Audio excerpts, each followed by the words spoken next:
If you're just joining us, we've been talking all month about how our words have incredible power. About how they're almost this magic quality to them, that they have the incredible power to shape our relationships, they're driving all of our interactions and actions. They're impacting and influencing all of the people in our lives, especially the people who are closest to us, especially the people we're married to, connected to, raising, the people who are raising us. And honestly, like we learn pretty early on how powerful our words are, that they have the ability to impact other people. We learn that at a pretty young age. Like if you've ever been around little kids, it's shocking how aware they are of their ability to sort of work you over to get what they want just by the things that they say to you. You know what I'm talking about?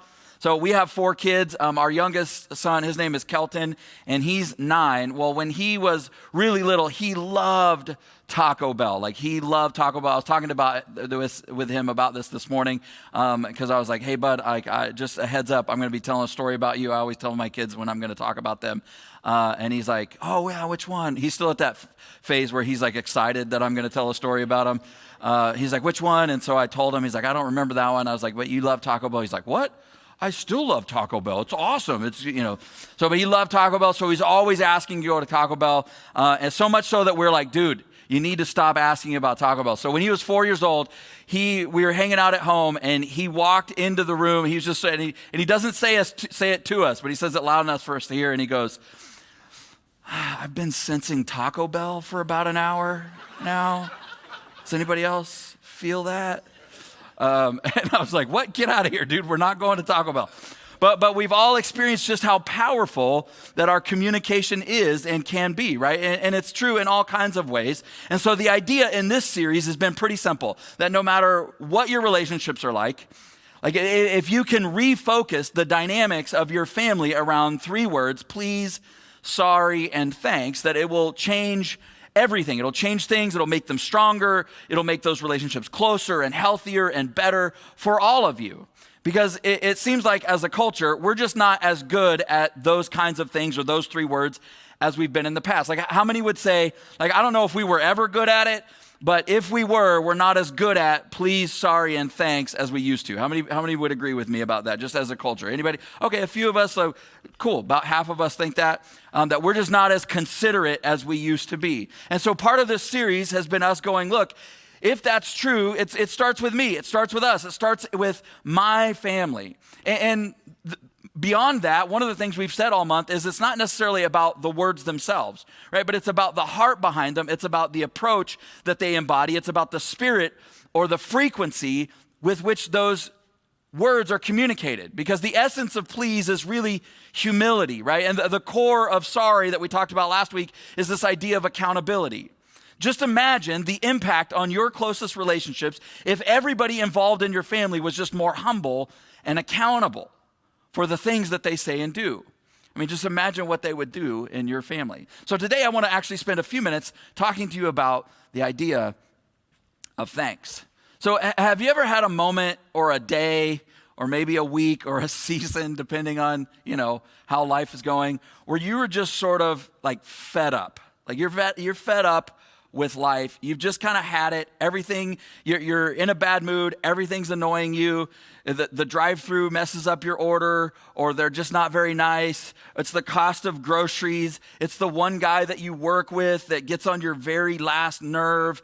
And I don't know what it is. Maybe it's just my age, but some days are, better than others. But I'm kind of fed up with dumb drivers. Anybody else fed up with dumb drivers?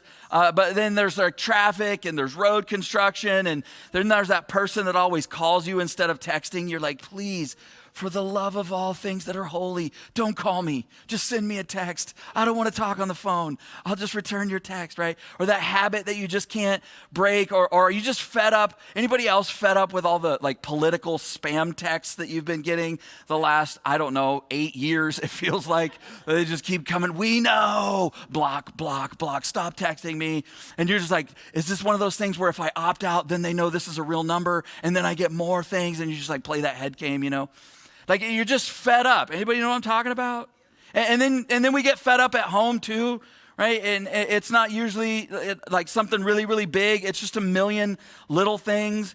where you're just like, man, if there's just one more, if I have to fold one more load of laundry, right? If there's one more time that somebody leaves like an empty package in the pantry or an empty jug in the fridge, like if I have to say one more time how to load the flippin' dishwasher correctly, right? If they don't replace the toilet paper roll again, right? They left the light on again. They're the reason that you're late again. Hansi and I were actually coming home a couple weeks ago from this social gathering, and it was a church thing. And she said in the car, she said, if I have to hear you tell that story one more time, I think I'm going to die on the spot in the meeting. Because that's how it feels, right? You're just sort of fed up. Like if I have to hear one more complaint, if I get one more attitude from my kids, I think I'm going to lose it. I've had it. I'm fed up. Anybody else fed up? Part of the reason that happens to us is that we all suffer from the same condition. We all suffer from something that social science calls a negativity bias, right? The tendency, the psychological tendency to pay more attention and give greater weight to negative information and negative experiences than we do the positive ones. And we all do it. How many people know somebody like that? Like they excel at their negativity bias. They can find the negative in any situation, no matter how positive. They're just like, wow, that is like a gift that you have, right? How many people would admit that you kind of have a tendency to maybe do that to see the negative or the downside in situations? Well, the truth is you're not alone. It's universal. In fact, linguistic researchers have found that there's negativity bias that's embedded in virtually every single language around the world. In every language, there are far more words for naming and describing bad things and bad feelings than there are for good. No wonder we can be so negative. It's literally easier to find the words to say. Anybody remember this lady? Anybody know who that is? Anybody know who that is? It's Debbie Downer. Anybody know the song? Okay, I won't sing it for you. But some of us are more like that than others, right? Do you know people who, no matter what's going on, they can like walk into the room and just bring the whole thing down. They can suck the air right out of the room. Reality is we all have a natural bent in that direction. And maybe that's why God says things like this to us in the scriptures. In 1 Thessalonians chapter 5, verses 16 to 18, it says this, it says, rejoice always, pray continually, give thanks in all circumstances, for this is God's will for you in Christ Jesus. Rejoice always, pray continually, and give thanks in all circumstances, for this is God's will for you in Christ Jesus. I mean, that's quite a declaration, isn't it? Right? This is, if you want to know what God wants from you, if you want to know what God's will for you, if you want to know how God wants you to live, this is God's will for you, that you would rejoice always, that you would never stop praying, and that you would give thanks in every circumstance. Wow. And so he says those words. He says, you got to rejoice always and give thanks in, not necessarily for, but give thanks in all circumstances. And that just, honestly, if we're just like talking this morning, that just sounds like something you'd read in the Bible, right? But this isn't just some sort of spiritual platitude. It isn't like an inspirational nicety. It isn't just some random, incidental, filler kind of Bible-y advice. See, if you actually want to begin to fight negativity bias in your life and in the lives of the people around you, if you want to keep it from taking over your heart and your attitude and your perspective, if you want to keep it from creeping in and poisoning your relationships and even your faith, if you're a person of faith, rejoice always and give thanks in every situation. Notice in the way that it's worded, like those aren't choices. I mean, those are actually choices that you intentionally make. You have to choose to do them. And they're not suggestions, they're actually instructions. They're choices that we would make. That we move into that kind of an attitude, that we would adopt that posture in our lives. See, not surprisingly, thanks, the idea of thanks or giving thanks or saying thank you, just like please and sorry, it's something that we have to work at. It's something you have to practice. It's something you have to intentionally choose. See, you and I both know that our attitude and our perspective are directly connected, right? I mean, isn't it true that thankful people are more positive and resilient than unthankful people are? And isn't it true that unthankful people are more negative and more easily defeated than than grateful and thankful people are? Rejoice always, give thanks in every situation. See, we all know that life is just a series of give and takes. And honestly, there are times and experiences and seasons where it feels like it only takes and it doesn't give. But how you respond when things don't go your way is the best measure of your character. The best measure of the level of thanks in your life is how you respond when things don't exactly go how you planned them to go. See, it's not how you act or your attitude when things go your way. Of course, you're going to be grateful in those moments. Everybody's grateful in those moments when life is just like cruising along and you're getting and you're just winning. Everything's win after win after win. Like everybody's grateful. But if you're only grateful when things go your way, I've got news for you. You're not grateful. You're entitled. And the same is true in relationships, right? Relationships are give and take. You don't and you won't always get your way, and nor should you if you're in a healthy relationship. But what do you do when you don't get your way? What do you do when things don't go your way? What do you do when you don't see eye to eye? How do you respond? Does joy disappear? Does thanks just evaporate out of the air in your life? See, thanks, if we're talking about its essence, its core, what it looks like, what it feels like, what it sounds like in relationship, thanks looks and sounds like gratitude. That's its frequency. That's its core. And gratitude, as we all know, is a choice. He says, give thanks in all circumstances. It is a choice. After all I've done for you, you are so ungrateful. Anybody ever said that to you? Ever found yourself saying those words to somebody else? And the reason why we have those moments, the reason why things that's been said to us at times and we've said that to other people is because very few things sting in a relationship like ingratitude, like feeling unappreciated. Because it's the opposite of what we expect in our relationships. It's certainly the opposite of what we think we deserve. After all, like you put yourself out there to do something for somebody, right? You served them, you raised them, you loved them, you married them, you said yes, right? Or if you're a boss, you hired them, you cook for them, you do laundry for them, you go out and bust it every day and you work hard for them to provide that for them. So you expect and deserve something to come back your way, something in return. And when it doesn't, it hurts, it stings, because nothing stings in a relationship quite like ingratitude. And we've all been on both sides of that equation, right? One of the interesting things that I think that is true about ingratitude is that the recipient of the ingratitude is always aware, but the culprit is rarely aware, right? Because when somebody's ungrateful, it's not a mystery. We're like, I wonder what this thing is that I'm feeling. I wonder what this thing is that I'm getting from you. You and I are very tuned in and aware when somebody is ungrateful, when they're expressing ingratitude. It's obvious. We can see it. We can feel it. But man, when it's on our end, you're just sort of cruising along. You think everything's fine. You think things are good in the relationship. Things are cooking. They seem happy, you're happy, and then they come to you and they're like, I just feel like you don't appreciate me. And if you're like me, you're like confused and sort of caught off guard. And your reaction is like, what? No, like what? I'm absolutely grateful. And then we immediately think of all the feelings of gratitude that we have and all the ways that we feel grateful to and for them. The problem is that many times we haven't expressed those feelings.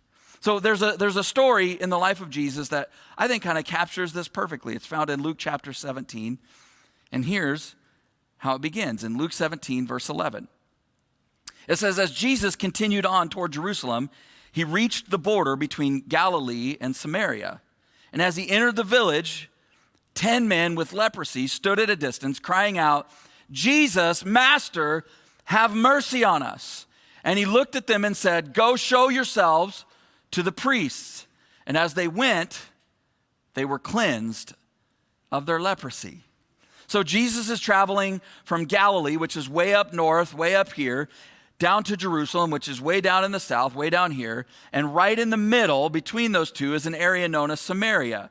And the Jews and the Samaritans didn't get along. Like the Jews viewed the Samaritans and their faith practices as kind of knockoff Judaism, and they weren't like actual real Jews. And so a lot of times the Jews didn't even travel through Samaria, but they would travel around that area to get it extended the journey. But Jesus was unafraid. Jesus always went in places that other people weren't willing to go. And so he takes his disciples, they travel right into Samaria.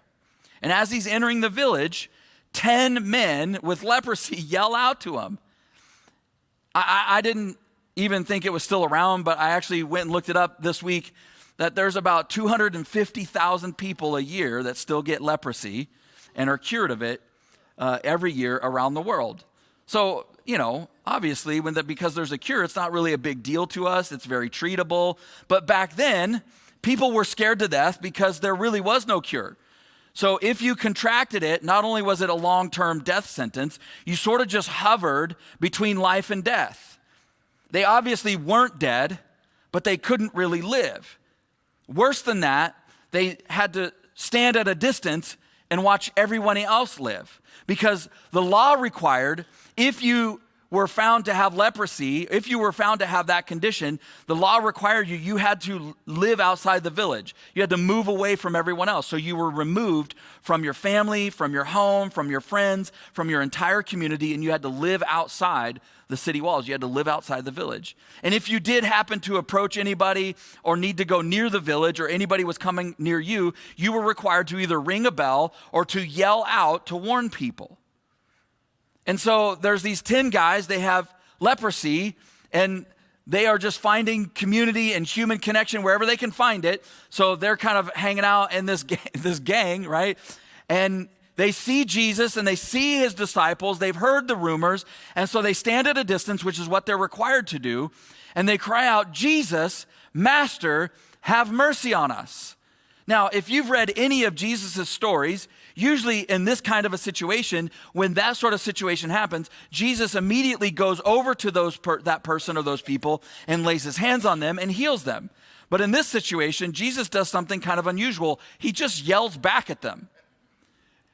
"Jesus, Master, have mercy on us." He's like, "Hey, fellas, go show yourselves to the priests.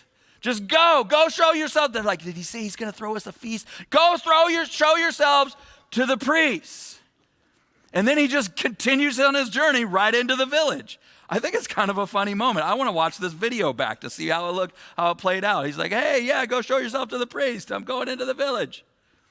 But the reason why he gives them those instructions was, in the Old Testament, if you got this disease that required you to be removed from and quarantined from your village and from your family, once it went away, once you were healed, before you could go back to your life, you had to go see the priest, and he would do a physical examination to make sure you actually were indeed cured, that you were okay, and he would declare you clean. And then, and only then, could you then return to your family and to your community. One of the interesting things in this story is we don't actually know where the priest is. Because if he was in Jerusalem, it's about a 1.5 or 2 day journey from where they are. I mean, that's a commitment, right? You just see a guy, "Have mercy on us, heal us," and he goes, "Go show yourselves to the priest." I mean, Jesus, do you know how far away that guy is? That's a commitment, especially when you consider the most challenging part of this sort of exchange back and forth between these guys and Jesus is that he tells them to go before they're healed. He's like, "I know you're not healed, but go find the priest and show yourself to him as if you are healed." Now, if I'm one of these guys, I'd be like, "That's a good one, Jesus. I don't know if you know how this works, though. Like, we're not allowed to go see the priest because, see, we have leprosy. So first you need to heal us, then we go to the priest.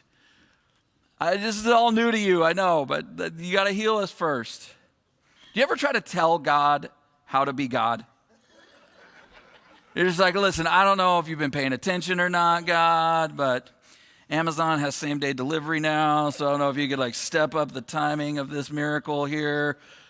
Where you're just like, "God, this is exactly what I want you to do, and this is exactly how I want you to do it." You ever do that with God? "God, this is what you did." Yeah, okay, me neither. I'll just move on, because none of us have never done that, right?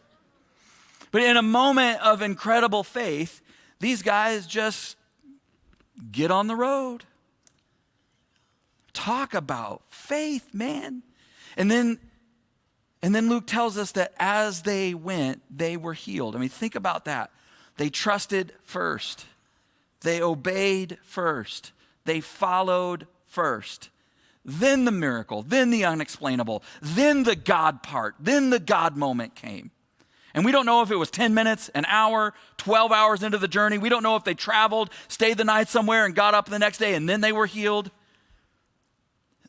They wake up like, whoa, we don't know how much time passed. And honestly, this is where the story actually starts to steer toward the idea of gratitude. Verse 15 says, one of them, when he saw that he was healed, came back to Jesus shouting, "Praise God." And he fell to the ground at Jesus' feet, thanking him for what he had done. And this man was a Samaritan. And Jesus asked, "Didn't I heal 10 men? Where are the other 9? Has no one returned to give glory to God except this foreigner?" And Jesus said to the man, "Stand up and go. Your faith has healed you."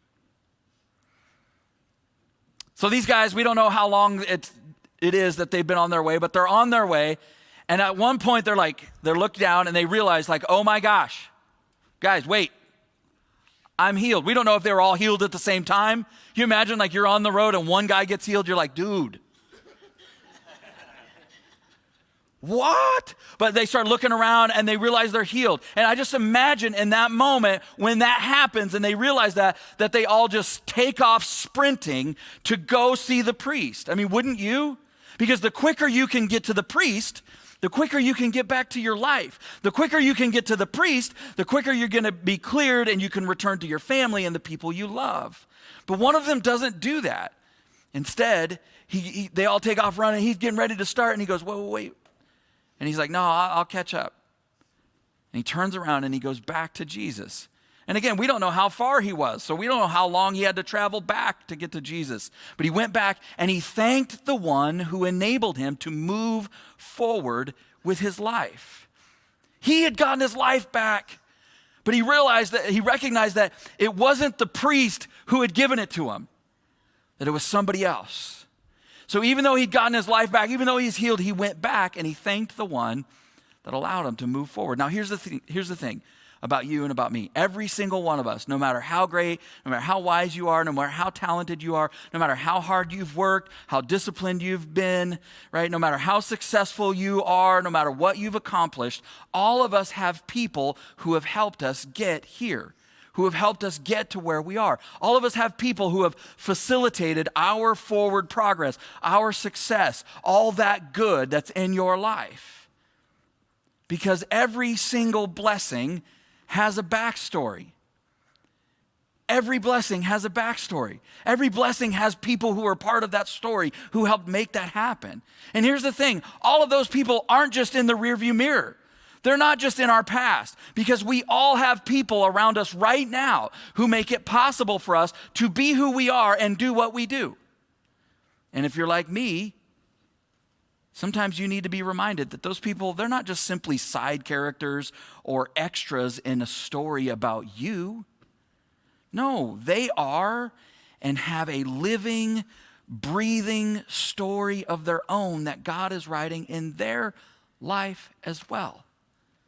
And so this one guy, he turns around and he goes back. And when he gets there, Jesus asks a question that strikes at the heart of this whole gratitude thing. He says, "Didn't I heal 10 men? Didn't I heal all 10? And he's not asking because he doesn't know. Right? He's not like, whoa, did it not work? Did it not work for the other guys? No, I think he's actually being a little bit sarcastic to make a point. Weren't all 10 healed? Where are the other 9? His point is that there's something missing in this exchange. There's something missing in this equation. There's something that's been incomplete about what's happened between me and them. Now, here's what I find fascinating about the whole thing. Surely, if you went and found the other 9, right? If you went and found them, surely they felt grateful. How could they not? Jesus just gave them their entire life back. He just set them free from a death sentence. In fact, I think they were probably on the road to see the priest. Man, they were singing songs and they were praising God, and we dance in our freedom, awake and alive. Oh God, look at my skin. You do great, great things. You know, like they were, I'm sure that's what they were doing. But what I really want you to see is this, because when someone accuses us of being ungrateful, we get defensive, right? And the reason why we get defensive is because it feels like they're accusing us of not feeling something. It feels like they're judging us. And our response is like, how could you possibly know how I feel? Which is really the point. They don't know how we feel. They only know how they feel. And they feel unappreciated and taken for granted. Because of course, that's not how we feel. And so we say, but I am grateful, which really means I am grateful on the inside. I have grateful thoughts and feelings towards you. Don't you know that? But therein lies the problem. Therein lies the issue with gratitude. Because while you feel grateful, those feelings are meaningless to them and to the relationship, because unexpressed gratitude is experienced by other people as ingratitude. When we don't say it, they just assume, well, I guess they don't care. I guess it doesn't matter to them.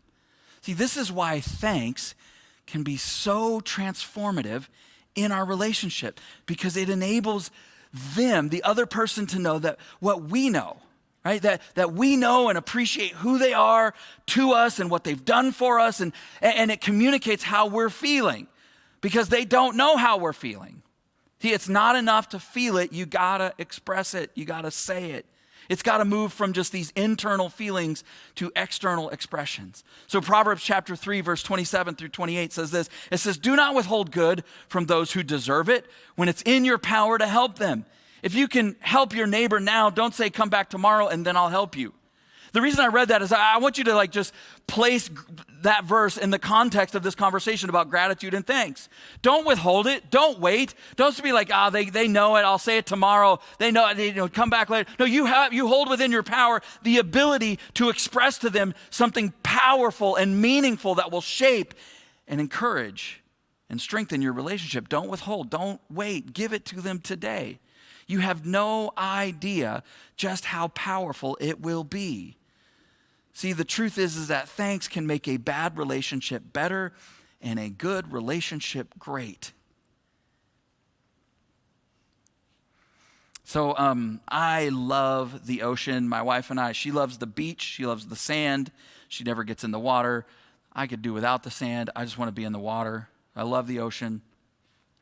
I recently watched this Netflix documentary, which I think actually says something about my age, that I just watch a lot of documentaries at this point. I feel like my dad. My dad watches documentaries all the time. I'm like, darn it, I'm turning into my dad. But I watched this documentary called The Deepest Breath. And it's about these free solo divers who are trying to break the world records for the deepest free dives. And so they dive without any equipment, and they just try to go as far down as they can go. And it's incredibly dangerous, and people black out all the time, and there's been deaths at these competitions. And because they're diving, the people who are the world record holders, they're diving to depths of over 400 feet down on just a single breath, just training for it, diving down. The pressure, they talk about the pressure on their bodies when they get down that low. They get down below where it's pitch dark. There's no light down there, so they're like wearing a light on their head so they could see. The whole thing is from start to finish. It's fascinating. It's intense. And there were a couple times when I was watching, I was like, I got to take a deep breath. I was just watching. I'm just like, come on. Whoa, I'm trying to give my breath to them, Now, you've probably heard this, these statistics, but the medical field tells us that under the right circumstances, that you can live almost 2 months without food, under the right circumstances. That you can live between 3 and 7 days without water, again, under the right circumstances. You can live between 4 and 6 minutes without air. And it got me thinking as I was watching that, I wonder how long the human spirit can survive without encouragement, without care, without kindness. Maybe more specifically to our conversation today, what I want you to wrestle with this is that like, I wonder how long a human relationship could survive without gratitude, without both people being seen and appreciated and acknowledged. See, I think that thanks is a little bit like oxygen in a relationship. It's like taking a deep, life-giving breath so that you can get back to the business of life, of the life that you're building together, of the business of your family. And honestly, I don't know the answer to the question of how long a relationship can survive without it. But I do know this. There is a limit. I mean, because think about it. When thanks is missing, it's not a neutral exchange, right? It's actually a relational withdrawal. Because the gratitude you feel but don't express, it's still felt by them. It just feels like ingratitude, which feels like rejection. And you and I, human beings in general, all of us are hardwired to move away from rejection and towards acceptance, which means that you can ingratitude yourself right out of somebody's heart. It means that you can ingratitude someone right out of your life and right out of your home. If I'm being honest, there's a lot of times in my life where I live my life like the other nine. I feel it, like for real, I feel it deep. But life is busy and I just got to keep going. I got stuff I got to do and they know. I've said it before, they know. And so what happens is I don't want to take them for granted. But that's exactly how it plays out. See, the bottom line is thanks is all about showing, not feeling, showing gratitude for all the stuff that you're tempted to take for granted day in and day out.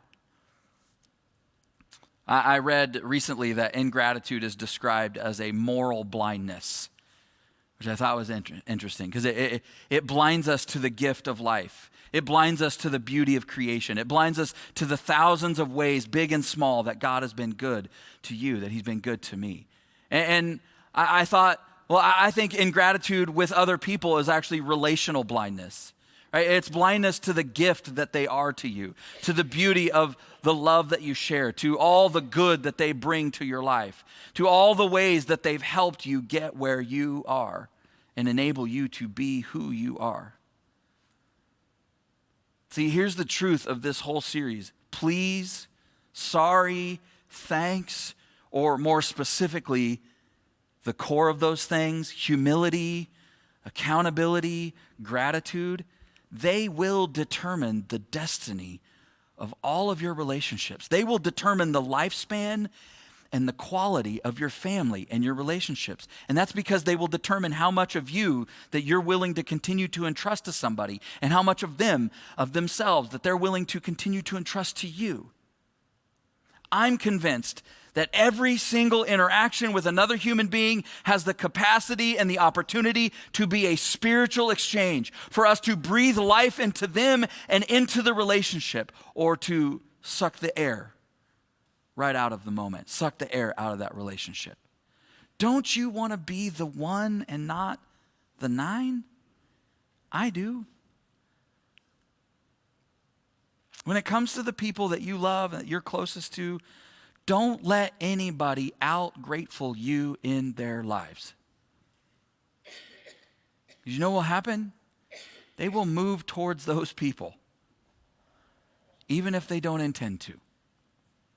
Romans chapter 12, verse 10 says, love each other with genuine affection and take delight in honoring each other.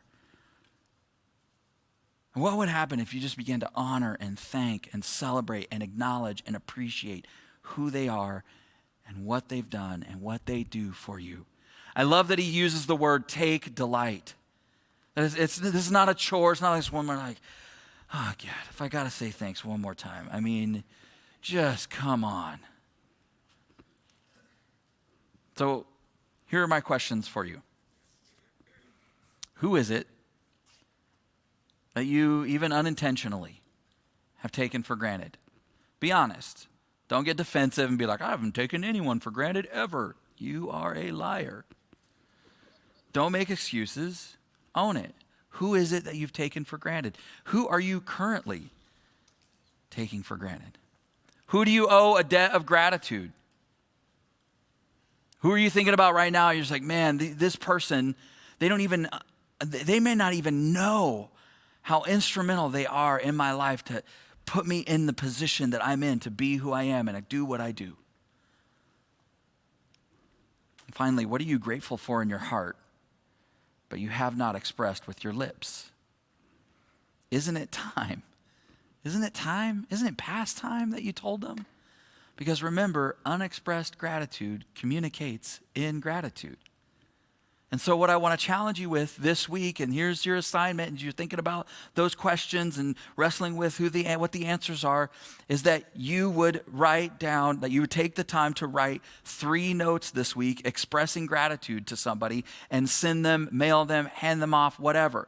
Now, if you're somebody who would normally write something and then sort of like kind of hide from a moment that way, make 3 phone calls. I know we talked about like, don't call me, text me. Like if it's me, just send me a text. But do something to express gratitude. Sit down, write the note, write the card.